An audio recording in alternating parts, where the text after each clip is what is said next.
I was just remarking to somebody, I don't know whether it's a good thing or a bad thing to speak right after a break, but we'll make the most of what we have here. Thank you all for being here. Really appreciate everyone being here. Thanks to all the speakers and the organizers for putting together such a fantastic event that we look forward to every year. With that, let me get started.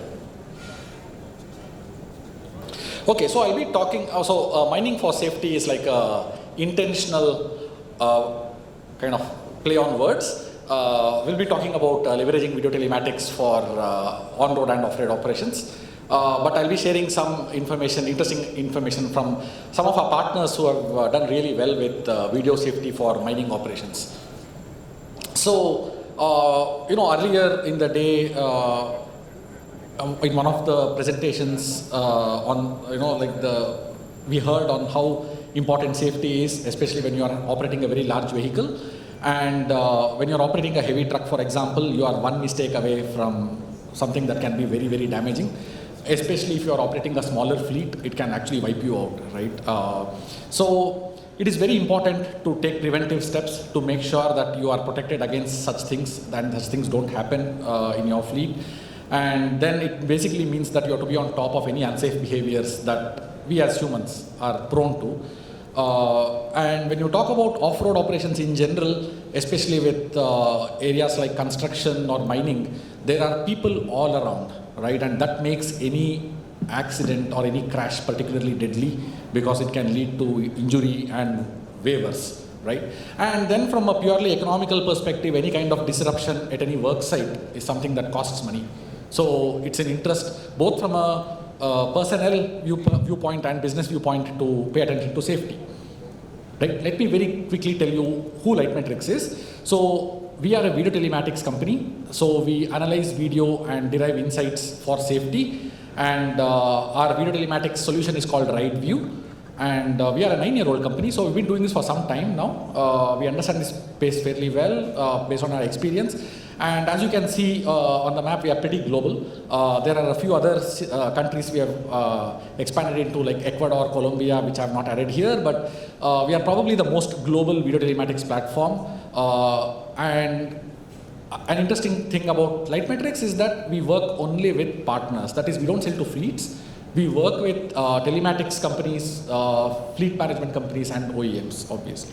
So the reason we do that is because we feel that all the insights have to be in one pane of glass, fully integrated, and to do that vision, we really cannot do it ourselves. We rely on partners. So we are a 9-year-old company, and we are funded by Sequoia, now called Peak 15 in India. So when you talk about video telematics, there are primarily 3 big use cases. One, if something bad happens, it helps you understand what really happened. Video tells you like there's nothing else can tell you. It lets you get to the bottom of what happened quickly, unlike reconstructing accidents using location data and accelerometer data that takes a lot of effort, a lot of money, costs a lot of money. With video, any untrained person can also see what happened, and that gives you, so most of the times, for example, statistics say that about 80% of the times in an accident involving a truck, the truck driver is not at fault, right? And we've all seen that, right? I'm sure most of you who are on social media keep looking at videos where some goons on road, try to waylay people and extort money. And this happens to, unfortunately, to large trucks also, because not only in India, in other countries also, the larger vehicle is always presumed to be at fault. So video helps exonerate them and, understand what happened. And as humans, people get into undesirable habits, talking on the phone, being distracted, driving when fatigued. These are all things we do when we drive our cars as well. So video helps you get visibility into risk. Then it takes all the data and helps you put into action in terms of driver coaching. So you can gamify this very nicely. The idea is not to make it a punitive system. The idea is to make it a positive behavior reinforcement system. You can have apps, you can have dashboards, you can have leaderboards where you motivate the drivers to look at their own videos and self-correct. So when you talk about safety, these are data from one of the fleets I will be talking about. They have achieved amazing things. right? And they are one of the people who told us that, you guys talk about improving safety, you guys should be talking about economic benefits of safety. And that struck such a chord with us that we actually built a new website last year and we said economic benefits of safety. This came from one of our partners. And they have achieved something like 60% reduction in cell phone distraction, which was amazing. Speeding was another big thing, because speeding is something that makes everything worse, right? Every small thing can become a big thing because of speeding, and that was something that they were focusing on, and they really achieved a lot of improvement in that. And now switching over to the role of connected services, right? I'm quoting some data from First Analysis. In the 10-year period from 2019 to 2029, they are forecasting a 2.5x increase in hardware revenues, growth of hardware revenues, and a whopping 13% increase in connectivity revenues, right? I think everybody now understands how important connectivity is. There are aftermarket connectivity-based companies which have ramped up to 1 billion revenues in like 8 years. That's the kind of revenue you can have from connectivity if done well. And people who can do connectivity well are the people who build the truck and the people who understand the truck. That is the OEMs and the telematics companies, right? So if you are an OEM or a telematics company, how should you think about this, right? So here is some,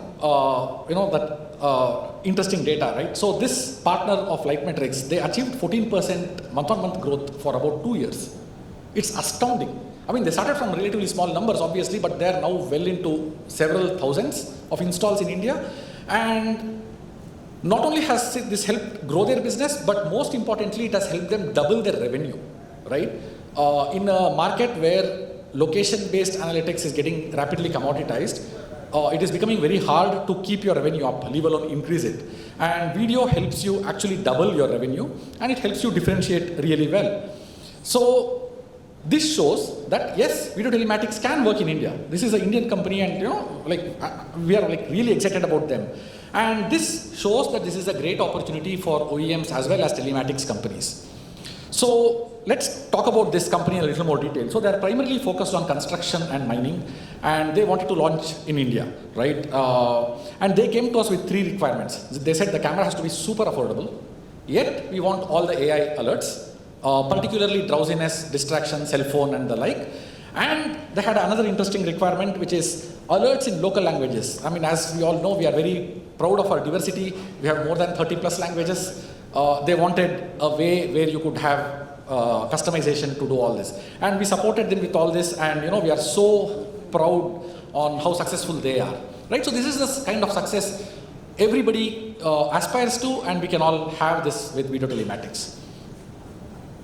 And so let me just talk a little bit now differently on a different topic on how we think about video telematics. So video started with just cameras, dumb cameras recording data, and when you think something has happened, you go back, manually retrieve the data and see what has happened. 2.0 was all about features. People wanted more and more features. Can you detect distraction? Can you detect drowsiness? Can you detect cell phone usage? Can you detect smoking, drinking, whatnot? Now we believe we are in this 3.0 era where the focus is on outcomes and not on features, right? So, and when you talk about outcomes, UI, UX becomes very important, and then comes reliability. Because when you want something, it has to be working, right? So why is UX important? So let me give you an example of a 250 vehicle fleet in Ontario. They're a hazmat carrier, and they're extremely safety focused, as you would expect hazmat carriers to be. And they came to us only for safety, right? They didn't want anything else. So we gave them our dashboard where they can see all the safety events, and they can triage the events and decide what they want to focus on, and what they want to use for coaching, what they want to use for recognition. The problem is 250 vehicles, approximately 2 to 3 events per day, safety events per day. That is 500 to 750 events per day. Who has the time to look at 750 video snippets, right? This is where the 2.0 to 3.0 transition is super important for video telematics. As for any other solution, to be honest, right? UX is becoming the most important thing now. So they told us that, look, I don't want to spend time coaching. I don't want to spend time watching videos. I want to spend time talking to my drivers. I want to coach them. I want to, so if somebody has done a great job, I want to praise them. I don't want to be watching videos all the time. So give me ways to triage videos more effectively, efficiently, use AI, and we did all of them. So now with our product, you have automatic curation of videos. So per driver, up to 10 videos are curated every month, focusing on up to 3 behaviors only, which you can talk about. So if you want, we don't want to get to a situation where we go tell a driver that you do nothing right, which is wrong. All of us do some things great, some things not so great. So our solution now does this entirely automatically. What are the good things that a driver is doing? What are the things that a driver needs to pay attention to, right? So this is kind of a UX thing, right, that we have done. So we were approached by a OE in LATAM, and very much like our market in India, they are also very, very cost conscious. And they wanted 4 things from us. They wanted an aftermarket option that helps you go to market fast. Then they wanted eventually a factory installed camera. They wanted to get their vendors to build a camera. This is where Lightmetrics, being hardware agnostic, we can get our solution to run on any camera, right? We do have some deployments on OE fitted cameras. And the most important one, they wanted to support mixed fleets. We can help you do all this because we also have an aftermarket business, which means if you are an OE, you don't need to restrict yourself to connected vehicle revenues only from your truck. You can, if you have effective support for mixed fleets, you can actually kind of expand your sort of reach, right? So just to summarize, what is good about Lightmetrics is that we are probably the only video telematics vendor or platform who builds for fleets but also builds for partners. We take things like installation, diagnostics, support very seriously. 9 years of working with partners has got us where we are. And so if you are focused, if revenue is one of your biggest concerns, if you want to double your revenues, you should consider launching video telematics. We can get you going in a month with a rebranded version. And we are right here in the booth across the exit. Please visit us. Thank you very much. Thank you so much, sir.